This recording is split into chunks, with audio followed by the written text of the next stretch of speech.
numbers, which set an all-time record as well. This as New York is calling out the National Guard to deal with the situation there. So we'll keep watching this, courtesy of our Fox flight team under the bridge. And again, as Bill Melugin has pointed out, the legal port of entry is on the bridge on top of those folks. Yum, yum. And they wanted to come in illegally. Sandra?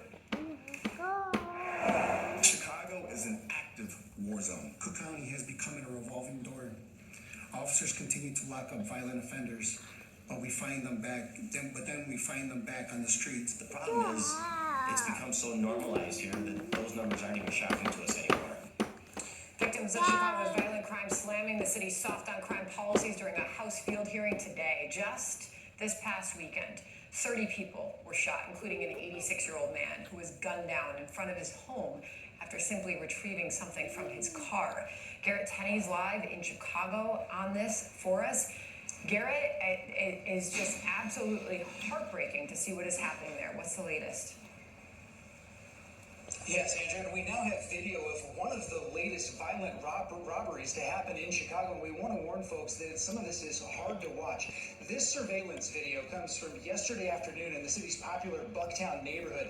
You can see a 33-year-old man walking down an alley yesterday afternoon when two guys come running up from behind, sucker punch him, and then beat him in broad daylight as he tries to fight back, before they eventually take his bag and belongings and casually walk away as if nothing happened. That crime is still under investigation and no arrests have been made. So far this year, Chicago is averaging more than 27 robberies and more than 81 carjackings a day, which is in part why Republicans on the House Judiciary Committee wanted to hold this field hearing to put a spotlight on When you get more crime, when you defund the police, you shouldn't be surprised when you get more crime. When you pass legislation that ends cash bail, you shouldn't be surprised when you get more crime. And when you do all those things, you shouldn't be surprised that we have, what, a 1,700 police officer shortage in the city. That's what left-wing policies have done. Tess Jr. criminals and holding them accountable for their actions. Only then will they stop and think before they carjack, rob, shoot, or kill a law-abiding citizen. Republicans on the Judiciary Committee held a similar hearing earlier this year in New York City, and like then, no Democrats attended today's hearing, which they called a political stunt to distract from a potential government shutdown. Chairman Jordan tells us that Republicans plan to hold additional hearings at other progressive cities across the country down the road as well to continue to show voters what happens when they elect progressive lawmakers. Sandra? Okay, Garrett Tenney on that story for us. We're going to dig into this more coming up when we speak with Chicago Democrat Alderman Raymond Lopez.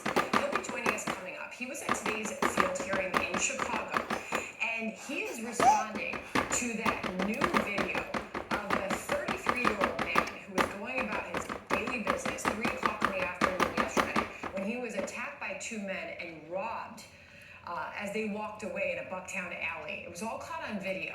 He responded by saying nothing in that video is a detainable offense and no bail required. #fail. That Democrat will join us next hour. John? Wow, I mean, they beat that guy senseless. The man who launched the anti-racist movement now under fire. Boston University looking into its own anti-racist research center over allegations of mismanagement and a hostile work environment. The center's founder and pioneer of the anti-racism movement, activist Ibram X. Kendi, already laid off half his staff earlier this month. But now BU's official inquiry is putting Kendi's entire operation under scrutiny. Our next guest, Chris Rufo, is a senior fellow at the Manhattan Institute and author of America's Cultural Revolution, How the Radical Left Conquered Everything. So this research center received tens of millions of dollars in donations, Chris, but only produced 2 original research papers. Saida Grundy, who is a Boston University sociology professor who was affiliated with the center, said, quote, commensurate to the amount of cash and donations taken in, the outputs were minuscule. So a lot of people are wondering, where'd all that money go? Well, this is a part of a pattern that we saw in 2020. You saw record donations to groups like Black Lives Matter, to groups like Ibram Kendi's so-called anti-racism center.